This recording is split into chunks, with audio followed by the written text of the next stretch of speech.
the worst human in the world. Better off he's dead. But It yeah, just what a shows you fucking. money, dude. It just shows you money. That's it. That's what I kind of wish that they went into a little bit more was. I guess they would have got. They're already getting sued by, what's his name? The fucking lawyer guy there. Well, and then the Victoria's Secret guy that he robbed fucking $50 million from or whatever. No, Right. the Abercrombie Fitch guy. The Abercrombie and Fitch guy. Yeah. Victoria's Secret. He owns both. Oh, he does. Yeah. Yeah, Or the he closet, did. the Or old he closet, did. the old closet gay guy. Oh yeah, for sure. Yeah, him and Epstein were definitely touching dicks. That's what they're saying. That's what I they're- mean. Like that that little vein of weird, like terrible sexual stuff that was going through Epstein. Like he would blow a guy to steal $40 million from him. Like easily. He like, Dude, I'd blow a guy to steal $40 million from him. Like seriously, you cannot tell me you wouldn't. I love how If you this is on tape. Listen, man. Like we're talking about the moral insecurities of a terrible human being. That's the context in which I am talking about. If you were to give me a choice of blowing a dude for $40 million, yeah, I'd think about it. But No, you we're would do talking it. about the context of a guy blowing a dude and stealing $40 million.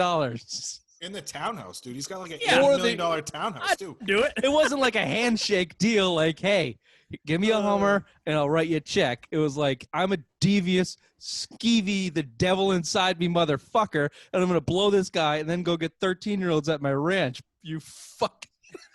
Do you think you have to blow him to completion, or do you think you just got to gargle on it for a little bit and then just I don't be know. done? I don't know. I mean, Like, he's pretty old. He's old, so like, are you gonna? Yeah, I don't think it'd be slob. Are you gonna slob on his flaccid penis, or are you gonna like? You know what I'm saying? I think you could do a consensus report with a lot of the Playboy bunnies and find out exactly how that goes down. I think that would be the best target market to go after to get the answer on that one. R.I.P. Hugh. Anyway, welcome to the Simple Mind Sports Show. Friday headlines. July 3rd. Happy 4th of July weekend. It's weird falling on a Friday. Hey, and this is it. This is Bill's last Friday as a unemployed man. That's right. I go back to work on Monday, baby. Thanks, guys. I appreciate the support. Thanks for mooching off of us hardworking Americans. Bill. I mooched off my own benefits, you prick. It's okay, Bill. You can mooch off me anytime you want. Thanks, baby. $40 million blowjobs. Actually, you've agreed. It'd only take you 10 for me to blow you. Hey, yeah, I think at one point you agreed to just 10, not even 10 million, just 10. And $10. Everyone needs their fix, baby. 10 cents, $10, anything. Whatever you got, whatever's in the pocket, whatever's in there with the lint.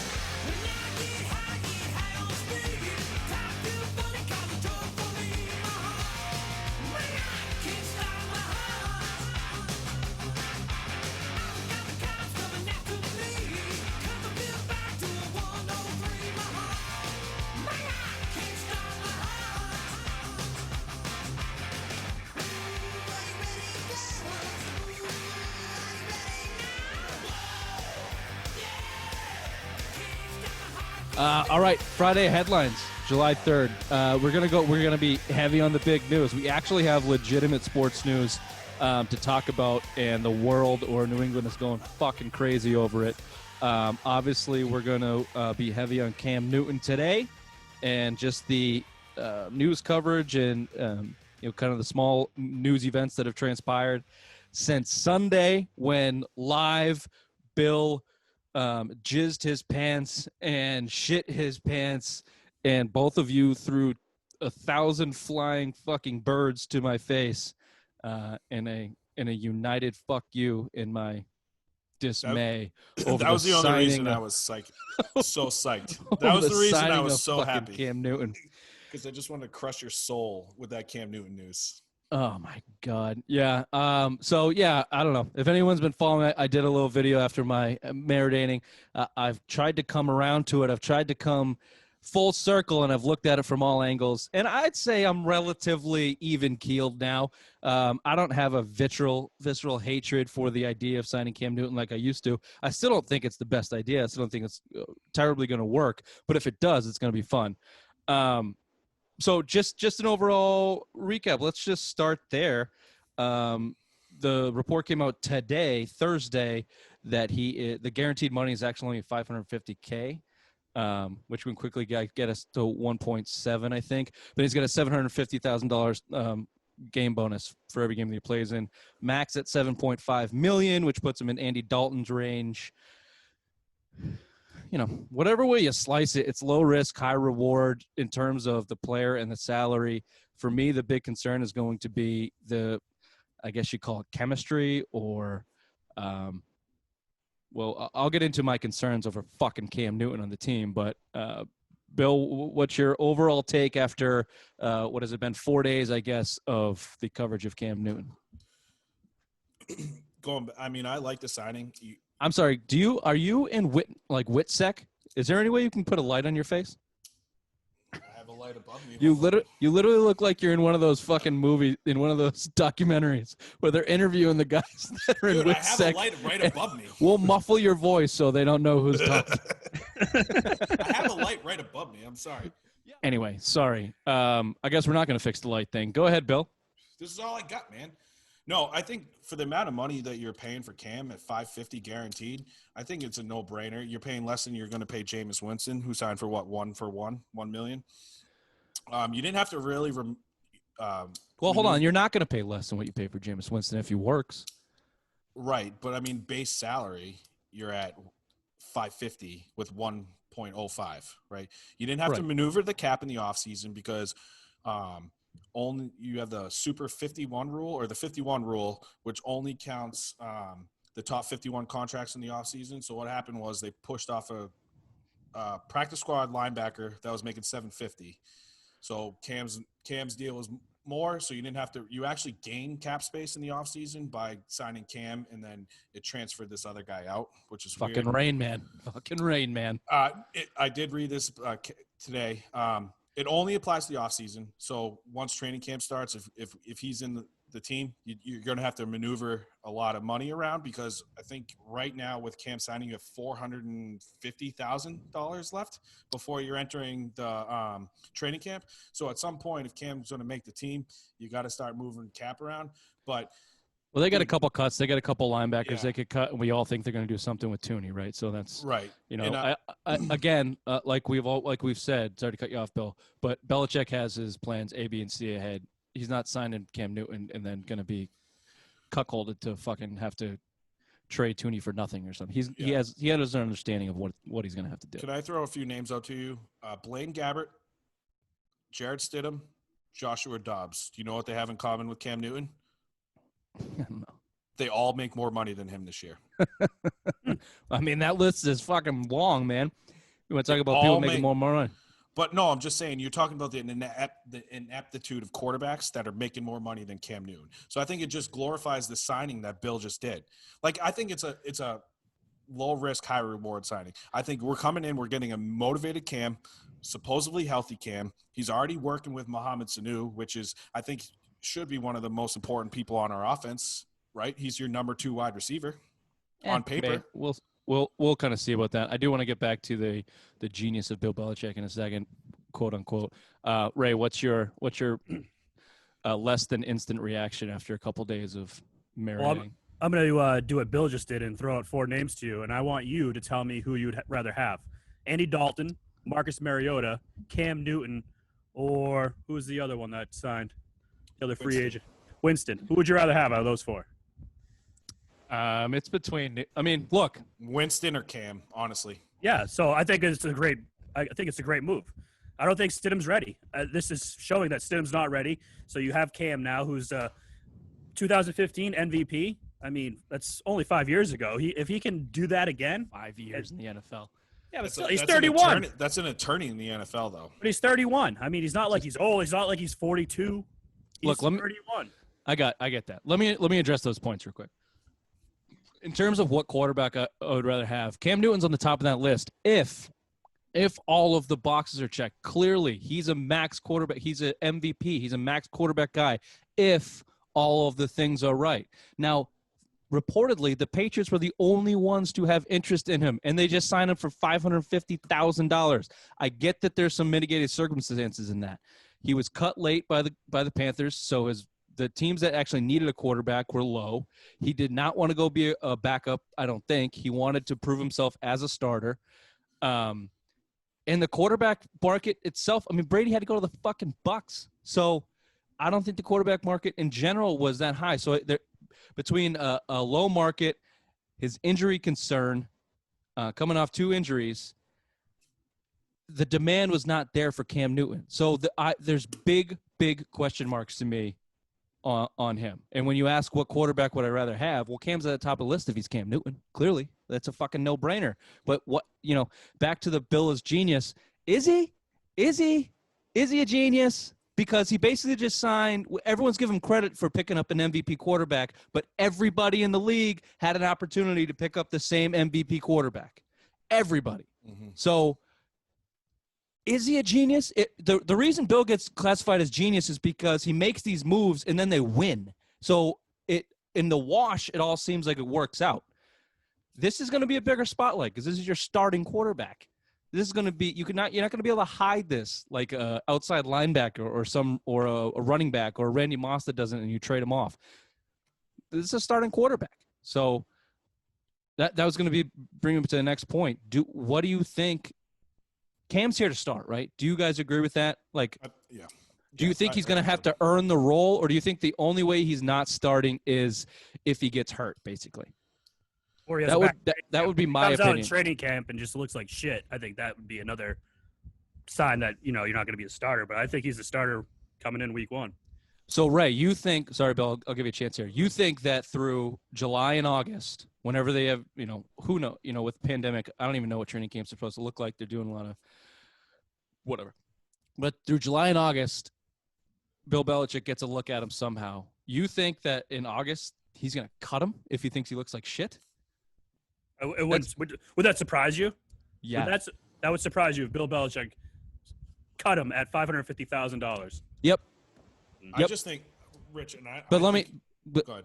Because it's Cam Newton. It's your quarterback. It's a quarterback. You're not talking about Reggie Wayne. You're not talking about a guy that you're bringing on as your third wide receiver. You're talking about a guy to take over the starting quarterback role for after Tom Brady just left.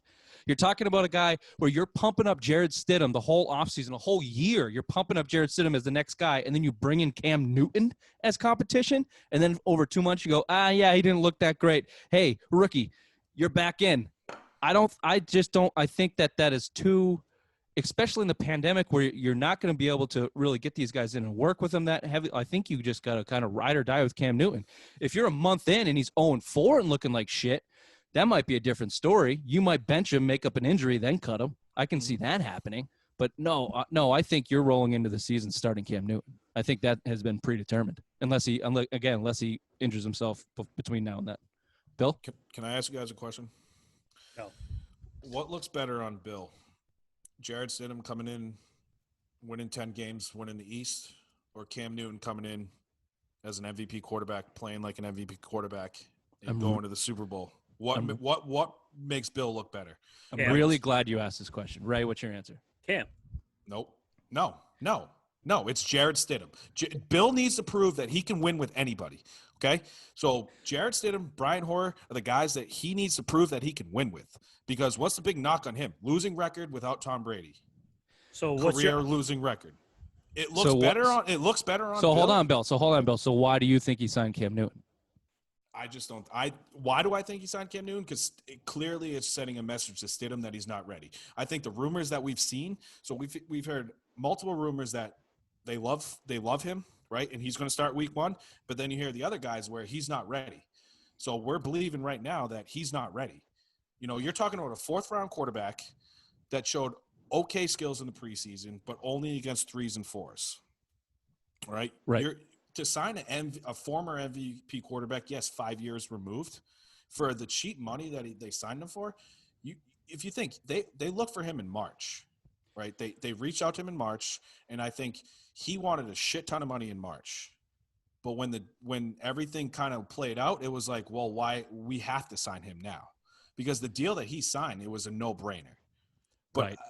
So let me reset this. So I think my understanding, and if anyone likes reading, I'm going to have a post on this in the Sim of Mind Sports Show tomorrow. I'll send the link.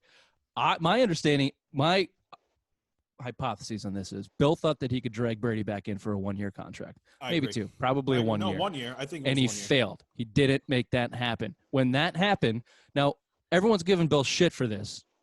What's your plan? Has this been your plan? Was Cam Newton your plan? You're a genius because Cam Newton was your plan. I don't think any of that is fucking true. I think like most smart people who run a business have plan A, B, C, D all the way down to the end. And plan A was Brady. Plan A was Brady because they told us last year they wanted to Garoppolo the situation with Stidham. They wanted to bring him in as a starter in year 3. They liked the way that looked with Garoppolo. They were going to try and do the same thing with Stidham. When Brady left, they had to reverse track and pump up the tires of Jared Stidham to get him going.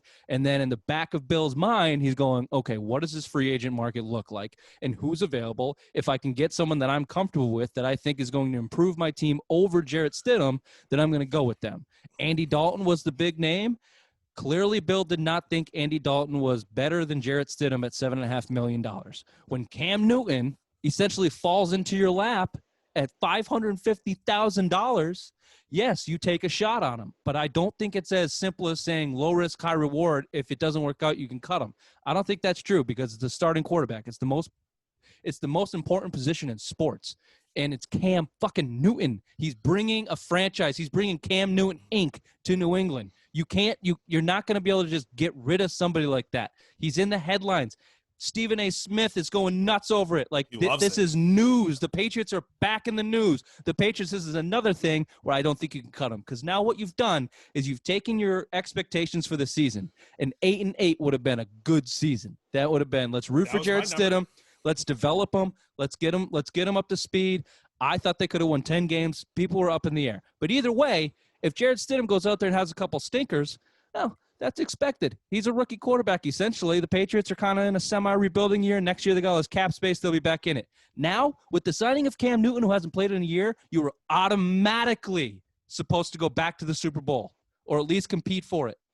And if you don't, if you have another season like last year, it's a fucking disappointment. It's a lost season. Where if you missed the playoffs this year, there would be conversations on whether or not that was a lost season.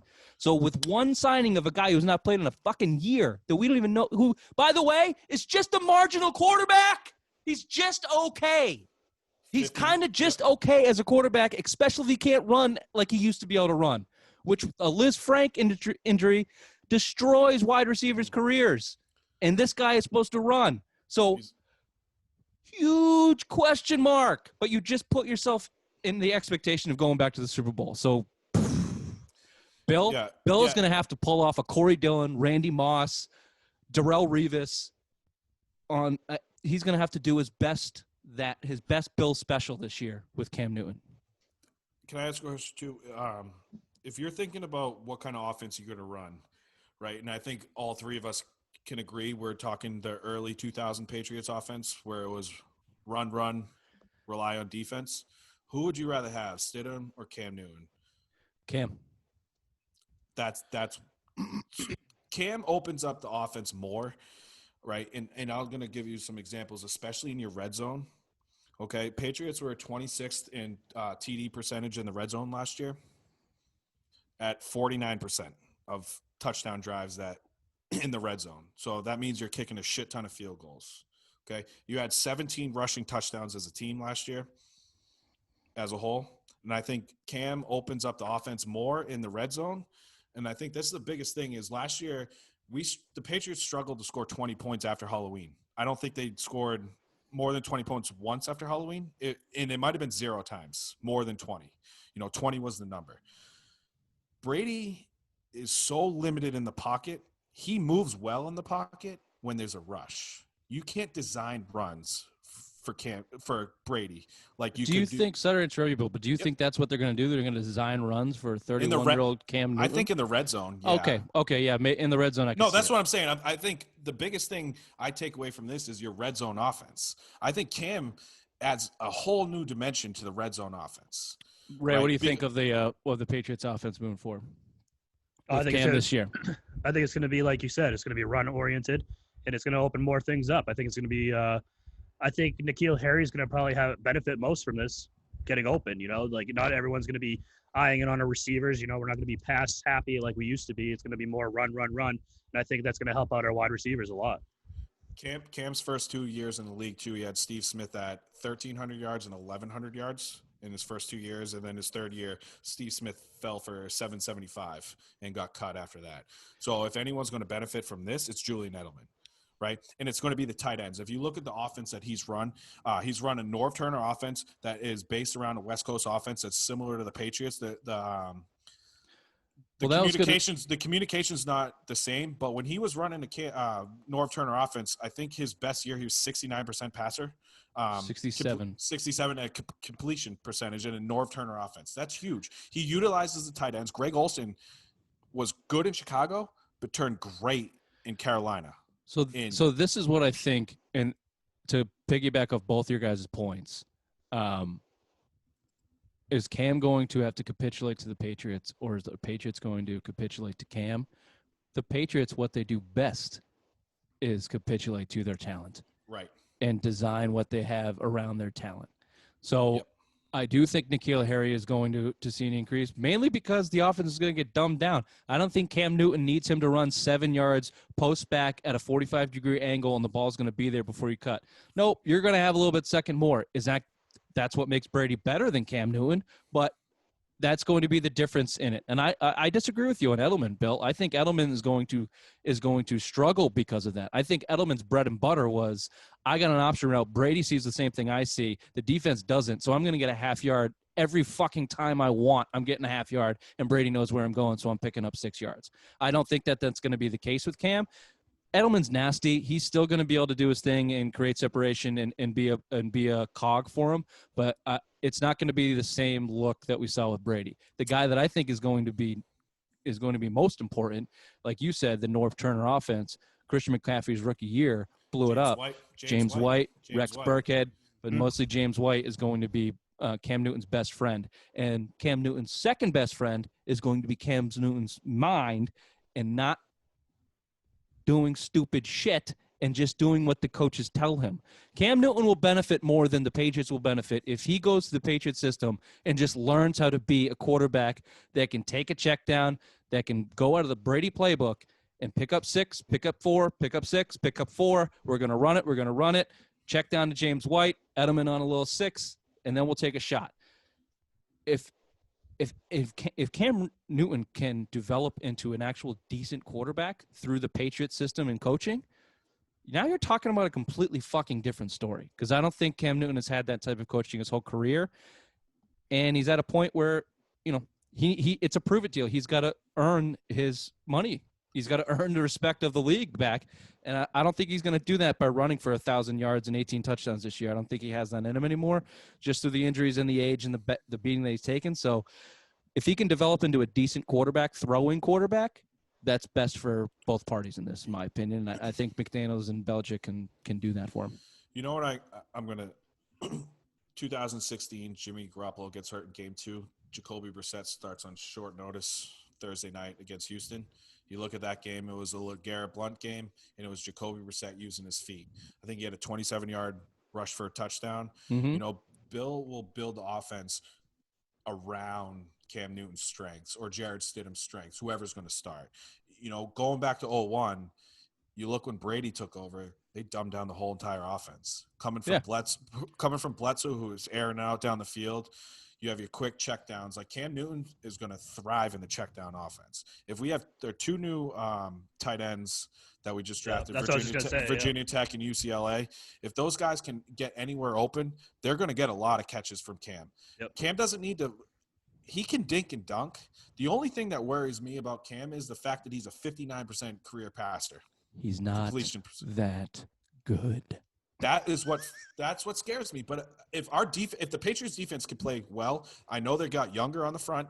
They still have the best secondary in the NFL. If Cam can hand the ball off and be somewhat accurate and move the ball down the field, long extended drives, why can't this team go from 8-8, who I had him with Stidham, to 11-5? They can, Bill, but he's not that type of quarterback. Ray, do you have anything else? And I don't want to move on to the last section I have on Cam. Well, the only thing, I have 2 things. One is that, when Corey Dillon got traded here or came over here, we all said the same thing. He was a problem. He's washed up. He's not going to be anything. Same thing with Randy Moss. He came from Oakland. He wasn't doing anything. This is the same thing. This is the same scenario. A guy that's the league's looking at, you're done, you're out of the league, you're not going to make it anymore as a starter. This is perfect for the Patriots. This is like their formula of taking one of these guys that no one wants and making them a superstar all over again. I agree with you to an extent, and it's actually the biggest concern. Not even a concern. Just if anyone watched our reaction video, the actual, in my opinion, on the fact of the Patriots signing Cam Newton, the reason I fucking don't like Cam Newton because I don't want to root for the fucking guy because I think he's a front running, showboating, celebrating fucking asshole, and when he loses, he pouts and sits on the fucking bench and pouts. So does Brady, though. Brady doesn't pout. He bitches. He rips fucking people apart. It's the same Fuck fucking you. It's thing. the same thing, Bill. The last 2 years with the Patriots, Tom Brady has been the same thing. Especially last year, he sulked his way out of fucking New England. Before that, he never sulked. He ripped someone's fucking head off if they ran the wrong route. He dismantled them verbally if they did something wrong. He didn't go sit on the bench and cry. The last 2 years, last 1 year specifically, yes, that was his problem, and that's why he got ran out of town. So now you want to bring in Cam Newton, who his whole career is fucking defined by that Super Bowl, and going to the press concert and sulking off the presser and never fucking explaining it away, never apologizing for that? That's the type of guy you're fucking bringing in here? Look, I get it. He's probably matured. He's probably different. He probably understands his mistakes. He's been let go by the team that drafted him. Nobody wanted him. He signed a minimum deal. He's here to prove it. He'll probably Randy Moss his ass and shut the fuck up and play ball for at least a year. But do not get it twisted. This is the guy you're bringing in. This is the Kyrie. This is the number 1 overall pick, national champion. Everything's gone his way. Everyone sucked his dick since the second he walked into the league. That's why he pouted on the sideline. Steve Smith, when he was with the Carolina Panthers, gave that quote that said, look, you can't just sit here and sulk when things are going bad, Cam. You got to be a leader. You're the quarterback. And that's why I think it's different, Ray, than Corey Dillon and Randy Moss. You had fucking Tom Brady. You had Tom Brady with Corey Dillon and Randy Moss. And when the best player in the league and the best player in the history of the league is doing everything right and working harder than everybody on the team, and he's your quarterback, that's why you've been successful for 20 years. Cam Newton doesn't have Tom Brady. Cam Newton has to be Tom Brady. And there's no way in hell Cam Newton can be Tom Brady in that department. Never going to happen. But the Patriots have a system, and they have the McCourtys. They have Edelman. They have guys in that locker room that are going to run a tight ship, whether it's Cam Newton or not. So, yeah, I have faith and hope that you can get away with that, and you're not going to see Newton do that shit. And maybe he already has learned, and maybe the Patriots in this environment can teach him a thing or two. Not trying to preach here, but like maybe he'll learn something about teamwork and just fucking what it takes to actually really win on a consistent basis. I don't know. My point is that's the guy you're getting, and I don't want to watch a fucking Superman dab celebration every time you get a touchdown, and then when you're down 6 and throw a pick, you go put your head in the sand. I don't want to see that. I really don't. Because you don't know how to dab? Is that your problem? Oh, there. Hey, Ray, you remember when? Dab my ass off. I think it's the first time I've ever dabbed. Ray, you remember when we went to that game with Greg and we kept dabbing the whole time? He was getting so Can I offer one more thing, though, about the Cam signing? You have the ability to franchise tag him next year, which is huge. So if he does play good and you still don't think Stidham's ready, you can franchise him for 1 year when you have $110 million in cap space next year. So this could technically be a 2-year deal. And if he plays great and walks away and signs a big deal, you're going to get a third-round compensatory pick or comp pick. Or Bill loves that shit. Which will replace the pick that you just lost. I was just going to say, you can just lose it for cheating again, but – but you just lost it for Spygate too. But like, if Cam plays great and he walks away, like Bill loves them comp picks.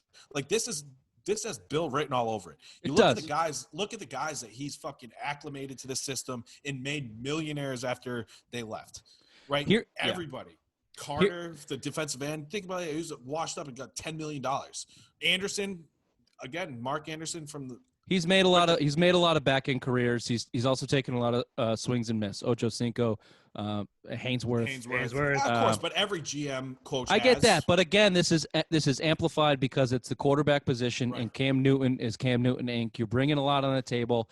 The upside is huge. I have hope in it after watching the videos, especially that first video is Like Dude, he he's seems motivated. fucking pissed, He's man. pissed. He seems Dude, pissed. He's pissed. Getting with Mohamed Sanu immediately and working out. I love that. You just stole the headlines from fucking Tom Tom in his quarantine workouts with Mike Evans. The Patriots are back in it, man. They're back in the fucking news. It's Super Bowl or bust again. That's my point. That's the only way that this can backfire is if Cam Newton comes out and is just okay and mediocre and doesn't live up to the expectations, and the Pats go 9-7, 10-6, and either miss the playoffs or lose in the division round.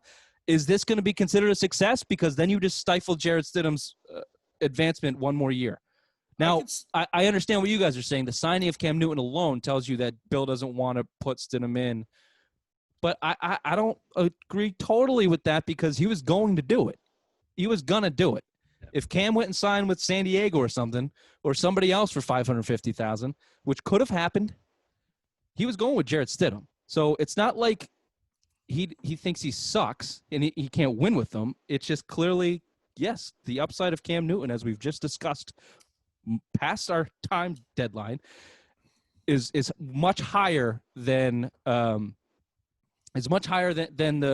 benefit of the progression of Jarrett Stidham in his second year as an NFL quarterback. Last thing, Bill, and then we got to move on. Yeah, I just want to if you see Cam cut, say August, I think he still gets back with the team. He is a vested veteran. His contract becomes guaranteed before week one if he's on the week one roster. So if he does get cut, and he could be a potential bring back after week one, because again, Bill loves to do that. He loves to cut guys right before week one. Again, it's a little fishy with the quarterback position, but don't be surprised if you see him cut in final cuts and then brought back after week one. Maybe as a salary move, maybe, but that's what I'm saying. If he's not playing, in terms of a roster move, I'm firmly in the camp of Cam Newton is your starting quarterback to start the year. Oh yeah. And if he's not, he's off the team completely. I think so too, Rich. He's not a backup. He's not a wildcat guy. He is your starting quarterback on an NFL franchise. And if he doesn't make it on the Patriots, they'll cut him and he'll wait for an injury and go try and start somewhere else. I don't see Cam Newton sitting on the bench. That's unfair to him to try and prove himself. That's way unfair to Jarrett Stidham, who's now in the shadow of two MVPs, to try and, not considering one of them was the greatest NFL football player of all time, the pressure to put on, and Cam Newton's actually then sitting there on the bench every time Jarrett Stidham throws an interception. You go, why aren't you playing Cam Newton? No fucking way Cam Newton sit on the bench. No way. One more quick hot take. Patriots are the only team in NFL history that lost a MVP and replaced him with a former MVP in the same offseason. Weird as fuck, I know, but Bill loves that shit. Yeah, well, Bill better make it work for that shit to mean anything. Ray, do you have any more last thought on Cam, or are you good? I'm good. I'm ready to roll in this season. Let's go. Let's go. So quickly, this wasn't in there, but we're on the NFL, so they're knocking down the preseason 2 games. They're still going strong with they're going to start the season on time, and they're still going to have at least some fans. The NFL is, again, doing what the NFL does, shoveling you fucking dog shit and telling you it's caviar. I honestly do not have a prediction. I do not know I don't think the NFL is going to start on time, I guess. That's my prediction. I think it's going to get backed up a couple weeks, and I think that they have protocols to handle that, but I think they're just fucking Donald Trump in the thing right now and saying whatever the fuck they want in the media to make everybody happy. 10-game season, my prediction. Wow, big one. But this is what the NFL's always wanted, was only a 2-game preseason anyways. So this is like the beginning of what they've always wanted. It could. That's the other conspiracy theory is they're dropping the 2 games. They're going to play 18 games, and then they're going to take the data and go to the next CBA, right, and go, this is what it's all about. Next year, they're taking the extra 17. playoff team. It's right, 17. yeah. Well, so it might be. This year is an extra playoff team. There's only one in each conference. It's this year. It's this year. And next year, they're adding the 17th game. Yeah. Right. You're right, Bill. So, yeah, I have been full bore that the NFL is revenue first. They don't give a fuck about what anybody thinks they're going to make players do whatever they want them to do, and they're going to go full bore ahead. But if we have another spike, if we have something else come up that's just out of their control, they're going to have to address it. So I don't particularly think that cutting the preseason in half necessarily has to do with COVID. I can be talked into the conspiracy theory that they are doing that to find the data on the 18-game season and using that for their next contract negotiations. So we shall see. It's exciting to talk about real football shit. back to what is now our new normal in the real world. The initial COVID testings of the sports that are supposed to come back, MLB, NHL, NBA. Initially, they were picking up some headlines. They were garnishing some headlines. They're getting people a little bit worried. I was one of them. I got to be honest. But through the last couple of days, I got to say, the percentages just don't add up to be that worried. Yeah, I think we did the math, Ray. It was like 50-something total athletes across the three sports. Yeah, it's not that much. The biggest names are Dinwiddie Dinwiddie, and DeAndre Jordan of the Nets, who I am firm believing that Kyrie Irving started a coalition cult and poisoned his whole fucking team so they couldn't go down to Orlando. Baseball had a couple. Baseball has more guys just not playing. Charlie Blackmon's the biggest name that came out in Colorado. He's a really great player for them, and he was I think the biggest name that came out in baseball. But I didn't see if he opted out yet, though. Did he? No, he hasn't. He has not opted out. He just tested positive, but it sounds like he's going to play. The guys that are opted out, the Zimmermans of the world, the Ian Desmonds of the world, are bit players. No big names have backed out. But you want to talk about positive tests? 26 players out of 250 tested in the NHL. We're looking at 10%, and they administered 1,450 tests. Rain Man. Rain Man, baby. Hey, Bill, I got some more numbers poured for you. 16 of the 302 NBA players have only tested positive. What's that number? What's that percentage? Quick. 7.5. Oh, I love it. Am I right? Am I right? I'm not even gonna look. I'm not even gonna look. Seriously, Bill. I'm right. I don't know. We'll do the math. But later. like you're saying, so NHL's 1,450 tests. They've tested 250 players, and we got 26. Yeah. We haven't heard any big name players. Every Bruin player, Bruce Cassidy, expects every single one of them to be in the arena. They're already all there. So I mean, no Celtics tested positive. Nope, and they're all healthy and all going. They were all on. If I'm not mistaken, today's Thursday. They were all on the court today. Celtics look fucking jazzed up. Kemba. Saying, have you heard that? So have you heard what Kemba's been saying? What Kemba's been saying? I know. I don't care about Tatum right now because Kemba talking about the knee. I needed the break. I needed the fucking break. So that just proves you we would have maybe lost in the second round without Kemba, right? Yeah. So now we have a healthy Kemba that's going to go through the whole entire playoffs. His knee's healthy. We have a whole healthy Celtics team, and the fucking championship is anyone's for the taking. The East is wide open for the C's. What was he saying about Tatum, Ray? They're saying Tatum looks like a man possessed down in practice. He's not missing a shot. It looks like he's been playing this whole time during this whole COVID break. And he looks like a fucking new man out there. Like just it's a young team, dude. It's a young team. I mean, Kemba's 30. This is gonna be fun. If this happens, the Celtics sound like they are ready to fucking run ripshot on that league. I mean, look, don't get me wrong. LeBron and AD, I think, are still going to be a force to be reckoned with. I think that LeBron is fucking laser focused. I think they also have Avery Bradley and Dwight Howard that might not be going. Whatever. Dwight Howard's actually big for them because he's been a good role player. Avery Bradley, whatever. They just replaced him with. They got some shooting with J.R. Smith, and he's third in NBA Finals history in 3 points made. So either way, LeBron James, playoff LeBron James is a problem. I don't care what anybody says. I don't care if you like him or if you don't like him. Playoff LeBron James is a problem, and I think he's laser focused. He's going to be on the world stage in this thing, and I think he's going to come to play. But you know what? That's in the West, and they might get knocked off by anybody. The Clippers, who knows? I think the East is wide open for the C's. But that was a little bit of tangent. The topic we want to go on. I think we've come around on the COVID testing in terms of the players. We went through that kind of first wave, pardon the pun, of player testing. We knew we were going to get some positive results. It looked hairy there for a second with Kyrie's coalition Nets. Everybody seemingly everybody on the Brooklyn Nets got fucking COVID through KD and Kyrie coalition. Yeah. But other than that, you got like the Zimmermans and the Ian Desmonds and baseball players kind of opting out because, baseball players didn't want to play to begin with. So that's not surprising. Hockey's fucking ready to go. Let's just jump right back into the next segment. NHL is essentially finalizing everything in the next day or two. CBAs. Ray? So our hockey guy was really worried and sending us texts yesterday. I think it was fucking yesterday. Hey, what's the NHL doing? These fucking assholes better get their shit together. They're not going to have a season. We don't know what they're doing.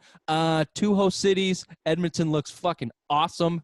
and they knocked out the United States, which is back to burning from COVID, and Canada seems to have it going on. So the NHL seems to have it going on, widely being recognized as the best league to handle this COVID shit. So quickly, what do you got on the NHL hockey guy, Ray?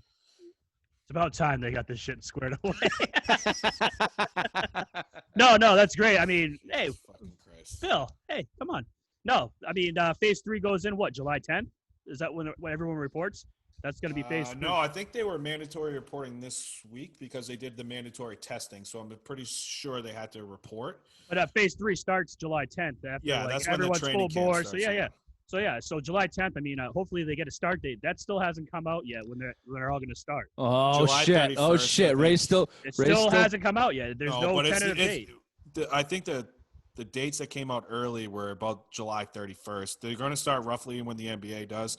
But as far as host cities, Rich, Toronto and Edmonton, you couldn't pick two better cities to host. Toronto just got done hosting the World Juniors a couple years ago, so they've had the structure of world tournaments, which is what's going to run.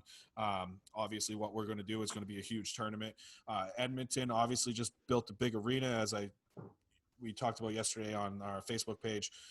So they're already built in a bubble, new arena that's 5-star hotel attached with a practice facility. And they just announced this afternoon that Edmonton will host the conference finals and the Stanley Cup finals this year, both Nice. conference finals and the Stanley Cup finals. So you're only looking at a little bit in Toronto, and then it sounds like Edmonton's the place to be this year.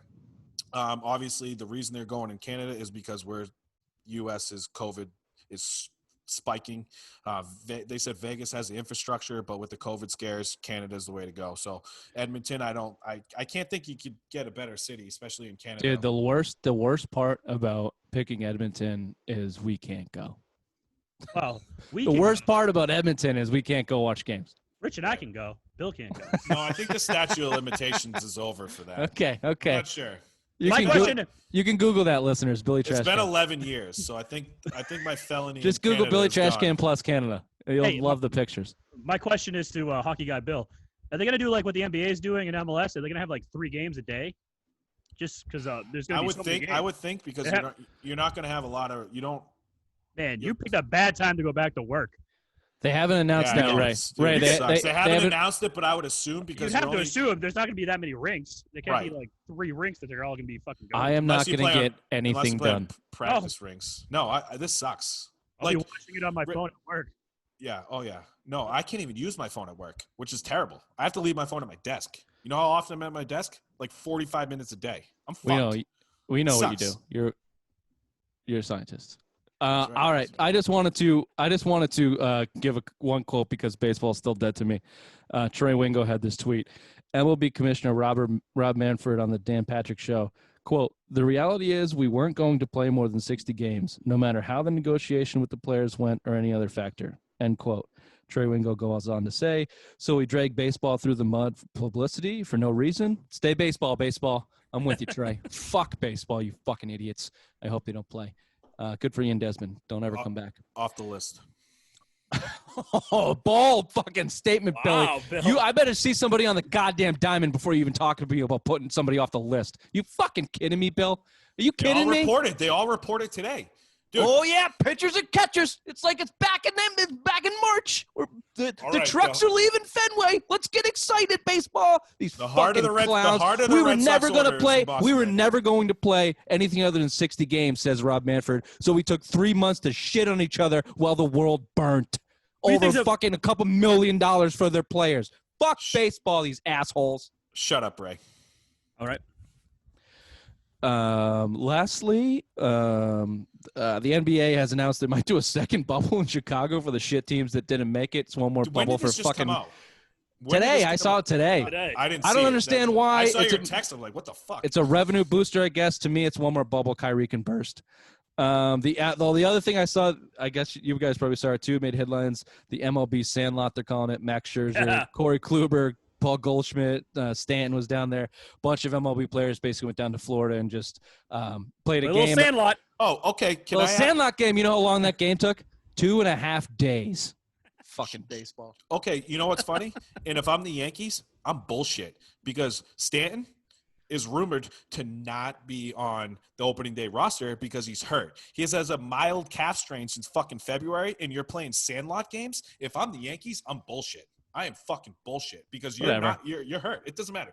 He's going to hit 0 for 0 if you just throw him curveballs every time. Doesn't matter. Curveball away, he's not going to hit it. Doesn't Or matter. fastball, 85 miles an hour. He's Pedro Serrano all over again. Yeah. We can hear about that in our sports movie podcast. Okay. So he just gave a little foreshadow. Maybe gave one of his picks away. Tune in maybe next week for what are we calling it, Ray? The Simple Minds Social Hour. Social Hour. I love that. Dude, I love that. Stupid Ray came up with that. Simple Minds Social Hour. Tonight we're going to record our favorite sports movies, and I expect it to get very heated. Yeah, we're going to yell. If it's as good as I expect, we'll go ahead and release that on Sunday, so stay tuned. Other than that, this has been the Simple Minds Sports Show, Friday headlines for July 3rd. Enjoy your weekend. Stay safe. Drink 1,000 beers. Eat 1,000 hot dogs. And fall asleep in the sun. And burn until eternity. Baseball. And, I just want to say happy 4th to you guys. Love you, babies. Happy 4th, William.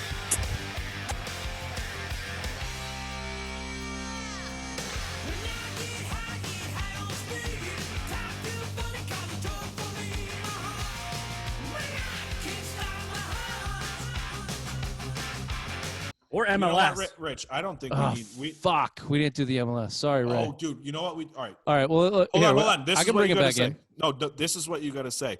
Sorry, Ray. We ran out of time. We'll get to you. We'll get to the MLS. No. Next We'll show. give him a sec. Okay. So hold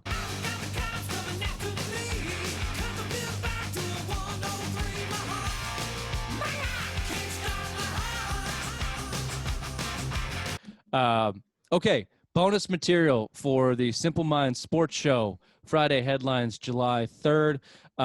We want to give Ray, our soccer guy, just a little bit of time for MLS. We are up against it, Ray, so if you could be quick, that would be excellent. But tell us what's new in the MLS. All right, big news today. The MLS Unfortunately, I just got word from the producer that we did run out of time. We don't have enough time for the MLS this show, but we promise to get to you next show, MLS. You stay with us. We love you.